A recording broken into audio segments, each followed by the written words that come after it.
আসসালামু আলাইকুম। এইচএসসি পরীক্ষা 2024 নিয়ে কথা বলবো। মূলত আজকে আসন বিন্যাস নিয়ে কথা বলবো। প্রত্যেক ব্রেঞ্চে কতজন শিক্ষার্থী বসবে, প্রতি রুমে কয়টি কলেজের শিক্ষার্থী থাকবে, আর কলেজের ড্রেস পরে পরীক্ষা দিতে হবে কিনা, পরীক্ষার হলে শিক্ষকদের গার্ড কেমন হবে, ছেলে মেয়ে পাশাপাশি বসবে কিনা। মূলত এই 5টি টপিকের উপর আজকে কথা বলবো। মূল টপিকে চলে যাব। যারা এখনো নতুন অবশ্যই চ্যানেলটি সাবস্ক্রাইব করে পাশে থাকা বেল আইকনটি বাজিয়ে দাও। যারা ফেসবুক পেজ থেকে দেখতেছো অবশ্যই ফলো দিয়ে লাইক দিবা, কারণ একটি লাইক আমাকে নতুন আপডেট দিতে উৎসাহিত করে। কারণ এই জন্য লাইক দিবা, সামনে তোমাদের সমস্ত আপডেট আমার কাছ থেকে পাবা, তাই অবশ্যই চ্যানেলটি সাবস্ক্রাইব করে রাখো। তো প্রথমত আমি কথা বলবো যে প্রতি ব্রেঞ্চে কতজন শিক্ষার্থী বসবে।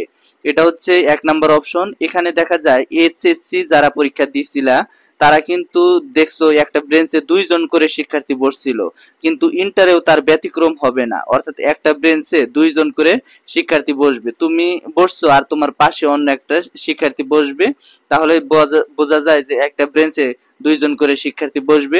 আর প্রতি রুমে কয়টি কলেজের শিক্ষার্থী থাকবে। দেখো, একটা রুমে 2টা বা 3টা কলেজের শিক্ষার্থীও থাকতে পারে, তবে তোমার সাথে অন্য একটা কলেজের শিক্ষার্থীও থাকতে পারে।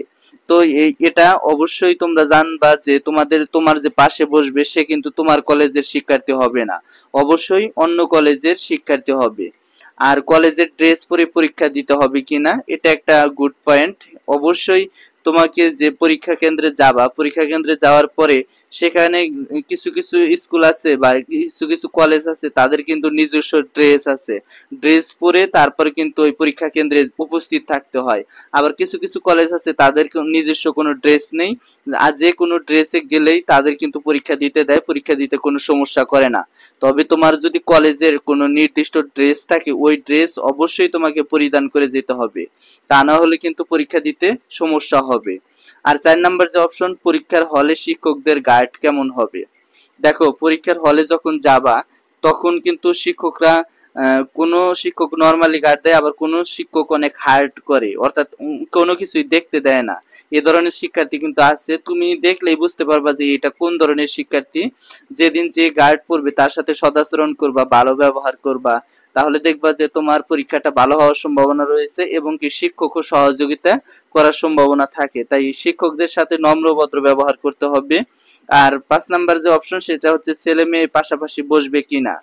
দেখো, এই বসারটা নিয়ে একটা কথা বলবো যে তুমি যেখানে বসছো তোমার পিছনে কিন্তু তোমার স্কুলের কোনো এক ছেলে বসবে, তবে রেজিস্ট্রেশন কার্ড বা ফর্ম ফিল আপে যে একটা কার্ড দেওয়া থাকে বা সিরিয়াল নাম্বার দেওয়া থাকে, ওখানে কিন্তু একের পর এক থাকে, হয় আগে ছেলেরা থাকে না হয় আগে মেয়েরা থাকে। সেক্ষেত্রে বোঝা যায় যে তোমার যে পিছনে থাকবে, তোমার যে পাশে থাকবে সে অবশ্যই ছেলে হবে তোমার স্কুল বা তোমার কলেজের, কিন্তু তোমার যে পাশে থাকবে সে কিন্তু অন্য কলেজের মেয়েও হতে পারে, আবার ছেলেও হতে পারে। তো তোমার পরীক্ষাটা অবশ্যই ভালোভাবে সম্পূর্ণ করতে হবে, ভালোভাবে সম্পূর্ণ করবা। তো এই ছিল আজকের ভিডিওটা। সামনে কোন আপডেট চাও, তোমাদের সকল আপডেট আমার কাছ থেকে পাবা। ধন্যবাদ সবাইকে। আসসালামু আলাইকুম।